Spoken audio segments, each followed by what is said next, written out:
भारतवर्ष के आज 79वें स्वतंत्र पर्व दिन के मौके पर सभी भारतीयों को बधाई के साथ मैं डॉक्टर प्रवीण चंद्र कोराट आपका स्वागत करता हूं हमारी यूट्यूब चैनल भीतर टोटल सॉल्यूशन पे।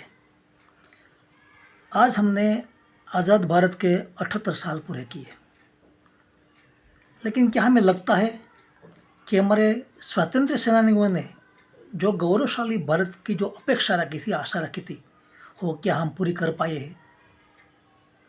ये आज पृथक्करण करने का समय आ गया है। 1995 में जब गुजरात में केशुभाई पटेल की भाजपा की सरकार आई, तब केशुभाई ने भय, भूख और भ्रष्टाचार मुक्त शासन देने की उम्मीद जगाई थी और काम भी शुरू किया था। हमें लगता था कि गुजरात का कल्याण हो जाएगा। बहुत सा प्रयत्न किया। उस समय जो गुजरात में गुंडागर्दी थी वो नेस्तनाबूद हो गई, रोजगारी भी बहुत निर्माण हुई, भ्रष्टाचार भी दूर करने का प्रयास किया। उस समय केशुभाई के शासन में गुजरात के गांवों ने पहली बार गोकुल ग्राम योजना अंतर्गत सीसी रोड देखे। आज़ादी के बाद कभी ऐसा गांवों का विकास नहीं हुआ था। बहुत सारा प्रयास किया, लेकिन भ्रष्टाचार कई कई विभागों में जो चलता रहा। बाद में मोदी साहब गुजरात के मुख्यमंत्री बने, उसने भी प्रयास किया, सरकारी भर्ती में पारदर्शिता लाई। उसकी वजह से छोटे छोटे घरों के, सामान्य घरों के नौजवान अफसर बनने लगे, लेकिन सरकारी कई विभागों में भ्रष्टाचार वैसा ही वैसा रहा। क्योंकि जब तक प्रजाजनों में नेशन फर्स्ट, प्रथम मेरा राष्ट्र, ये भावना निर्माण नहीं होती, तब तक भ्रष्टाचार मूलतः नाबूद करना मुश्किल है। और ये भ्रष्टाचार चलता रहा, सरकारी तंत्रों में आज भी चलता रहा है।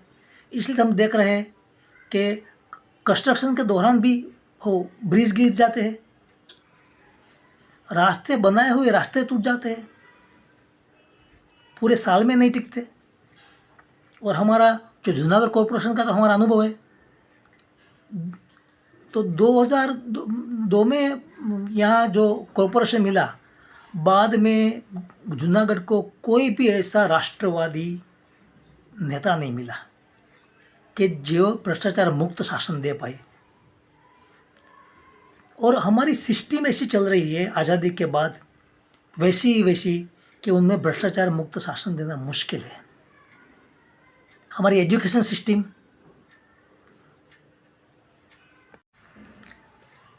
मेरा ऐसा मानना है कि जब तक हम वैदिक काल की समाज व्यवस्था, शिक्षण व्यवस्था, शासन व्यवस्था निर्माण नहीं कर पाते, तब तक भारत को पूर्ण गौरवशाली राष्ट्र बनाना मुश्किल है।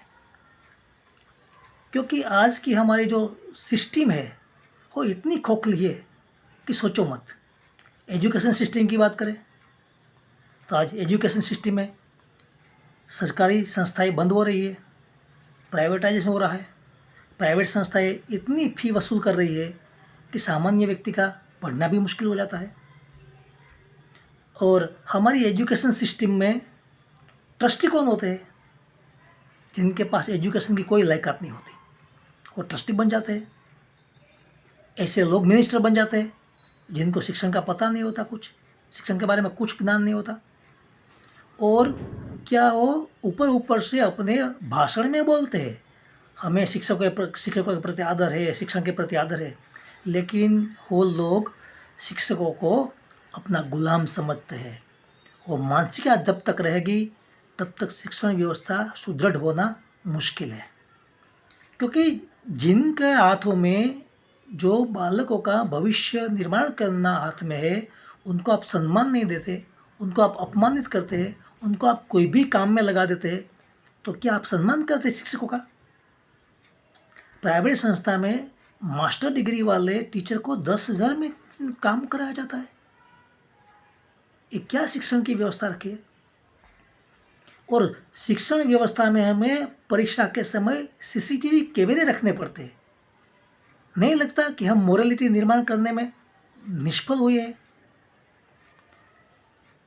जिस टीचर के पास मोरालिटी नहीं है तो उस मोरल वाला समाज कैसे निर्माण करेगा। और वैदिक काल में ऐसी सुदृढ़ व्यवस्था थी कि किसी को भी गुरुकुल में फीस देनी नहीं पड़ती थी, और गुरुकुल में से निकले हुए स्नातक ही मिनिस्टर होते थे, सरकारी तंत्र में अफसर होते थे। आज तो कोई भी मिनिस्टर बन जाता है, जिनका हिस्ट्री वो क्राइम वाला है वो भी मिनिस्टर बन जाता है। तो आज इसलिए तो हमारे रास्ते जो समर में बनते हैं, एक मानसून जाते ही टूट जाते हैं। क्या रास्ते टूटने की वजह बारिश है क्या? बिल्कुल नहीं। बारिश होती तो सभी रास्ते टूट जाते हैं। एक ही शहर में कई रास्ते जो अच्छी तरह से बनाए गए, प्रामाणिक कॉन्ट्रैक्टर ने बनाए, वो रास्ते टिकते हैं, 3-3 साल टिकते हैं, और बाकी के रास्ते टूट जाते हैं। इतना भ्रष्टाचार जो घुस गया है। मुझे तो लगता है कि हमारा भी कसूर है।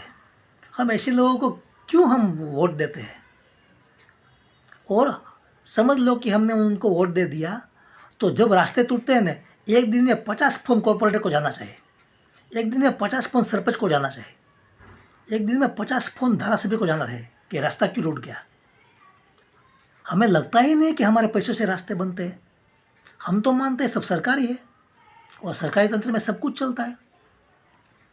मैंने कई साल पहले देखा था कि सरकारी तंत्र में प्रत्येक चीज़ का जो प्राइस होती है ना, वो भाव होता है ना, तो ऊंचे निर्माण दिए जाते हैं। उस समय मैंने सोचा था कि सामान्य जो बैनर का जो कॉस्ट होता था पर स्क्वायर फीट, वो 12 रुपये चलता था, और सरकारी तंत्र में से जो कोई बैनर का प्रिंटिंग करवाने आते थे तो तब उनका जो दाम से तो 25 रुपये 26 रुपये स्क्वायर फीट लगाया जाता था, क्योंकि भाग बटाई होती थी। तो ऐसा ही चलता रहता है। और राष्ट्र निर्माण करना है तो लोगों में राष्ट्र की भावना निर्माण होनी चाहिए, और शिक्षण व्यवस्था तय होती है। लेकिन हमारी शिक्षण व्यवस्था ही ऐसी है, टूटी हुई है। शिक्षण संस्था का नाम लगता है इंटरनेशनल, और लोकल लेवल पे कंपटीशन करने की क्षमता नहीं होती, औकात नहीं होती। कभी हम सोचते हैं कि हमारी कितनी संस्थाएं इंटरनेशनल लेवल पे जो जगत को मार्गदर्शन दे सके, ऐसी संस्था है बहुत कम है। और हमारे जो स्वतंत्र सेनानियों ने जो आशा रखी थी वो भी हम नहीं मानते। आम्बेडकर जी को क्या विजन नहीं था कि उसने क्यों कहा कि 10 साल रिजर्वेशन रखो? क्योंकि उनको पता था कि जिन लोगों को मुफ्त मिलता रहता है उनका भीतर का सत्व मर जाता है। इसलिए उसने जो पाबंदी रखी थी 10 साल के बाद जो रिजर्वेशन है, अनामत है, वो निकल जाना चाहिए। लेकिन हमारे स्वार्थ की वजह से, वोट बैंक की नीति की वजह से हम उनको वो आगे आगे बढ़ाते गए। मैं तो कई बार मेरे जो मित्र हैं तो उनको भी बोलता हूँ कि आप अम्बेडकर का सम्मान करते हैं? बिल्कुल नहीं करते। आप अगर अम्बेडकर का मानते ना तो रिजर्वेशन 10 साल के बाद निकल गई होती। लेकिन आज तो चलता है मुफ्त का दिया जाता है, वो समाज कभी टिक नहीं पाता, टूट जाता है। आज तो क्या है, इलेक्शन में अपने जो एक पार्टी कोई योजना डिक्लेयर करती है मुफ्त में देने की, तो दूसरी पार्टी उनसे बढ़ा कर देती है। आज सब जगह मुफ्त की लाइन लगी है। इस जगह हम नेशन फर्स्ट की अपेक्षा कैसे रख सकते हैं? सबको मुफ्त में चाहिए, सब्सिडी चाहिए, सब्सिडी के लायक नहीं, अभी सब्सिडी चाहिए, कहाँ से मिलेगा मुफ्त में? लोग लाइन में लगे रहते। जब तक समाज के लोगों को, नागरिकों को मुफ्त का मिलता रहता है तब तक कभी भी राष्ट्रीय सत्व निर्माण नहीं हो पाता। यह जगत का इतिहास कहता है। आज हमारे गांवों में कैसे लोग वो बीपीएल कार्ड धारक हो जाते हैं। कैसे लोग वो उनकी योग्यता नहीं है, अभी सब्सिडियाँ उठाते हैं। और सरकार भी देती रहती है। हमारी एजुकेशन सिस्टम ने ऐसे इंजीनियर दिए कि जो अक्ल भी नहीं चलाते कि रास्ते क्यों टूटते हैं। अरे भाई, रास्ते बनाते समय आप ऑब्जर्वेशन नहीं करते कहाँ पानी पानी भरा जाता है, कहाँ नहीं भरा जाता, रास्ते टूट जाते हैं।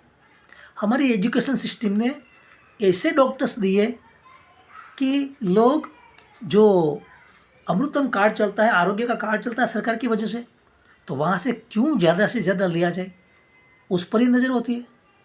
तो ऐसे में हम नेशन फर्स्ट की अपेक्षा कैसे रखें? जब तक प्रजा में राष्ट्र प्रथम की भावना जागरूक नहीं होती, तब तक राष्ट्र को गौरवशाली बनाना मुश्किल होता है। तो आज अब जब हमारे नौजवान कोई पॉलिटिक्स में आते हैं तो मैं आशा जगती है कि ये कुछ करेगा, ये कुछ करेगा, लेकिन वहाँ जाते वो भी ऐसा ही बन जाता है। समाज किसके पास अपेक्षा रखे? तो आज हमारे ऐसे नेतृत्व की जरूरत है। प्रत्येक गांव में 5-5, 10-10 लोग ऐसे होने चाहिए कि जिनके जीवन में नेशन फर्स्ट है, पहले मेरा राष्ट्र है, बाद में हूँ। जब तक मुझे लगता है कि राष्ट्र सेकंड प्रायोरिटी पर है, तब तक मैं राष्ट्र के लिए काम का नहीं हूँ। हमें लगना चाहिए, प्रत्येक नागरिक को लगना चाहिए कि राष्ट्र प्रथम है, बाद में मैं हूँ। हमारे तो यहाँ सब मिनिस्टर अधिकारी अपने आप को राष्ट्र से भी ऊपर मानते हैं, इसलिए तो ये बदिया चल ही रही है, भ्रष्टाचार चल रहा है। तो मैं समाज के ऐसे लोगों को आह्वान करता हूँ कि समाज को, राष्ट्र को ऐसे लोगों की ज़रूरत है जो जिसके दिल में नेशन फर्स्ट की भावना सातत्यपूर्ण जलती हो, और उनको राष्ट्र निर्माण के काम के लिए भी लीडरशिप लेनी चाहिए। मैं ये नहीं कहता कि कोई भी पार्टी में काम करो, लेकिन हमारा नेतृत्व ऐसा दिखाओ कि क्या है कि लोगों को भी, गलत लोगों को डर लगने लगे। तो ऐसे राष्ट्र की हम अपेक्षा तब रखेंगे तो आज के दिन हम कम से कम ऐसा तो कह सकते हैं कि आज से मैं राष्ट्र को प्रथम रखूँगा। मेरा अस्तित्व राष्ट्र सलामत रहेगा तो आप रहेंगे ना। राष्ट्र नहीं मजबूत होगा तो आप कैसे मजबूत होंगे? इसलिए राष्ट्र प्रथम की भावना हमारे दिल में जगानी है। ऐसी प्रकार की शिक्षण व्यवस्था कर दी है। तो आज के दिन मैं सब प्रजाजनों को, नागरिकों को ऐसी विनती करता हूँ कि आज तक जो भी आप करते आए, लेकिन आज से हम एक राष्ट्र निर्माण का, राष्ट्र मेरे जीवन में प्रथम रहेगा, ऐसा संकल्प ले तो ये राष्ट्र के लिए, राष्ट्र के भविष्य के लिए गौरवशाली होगा।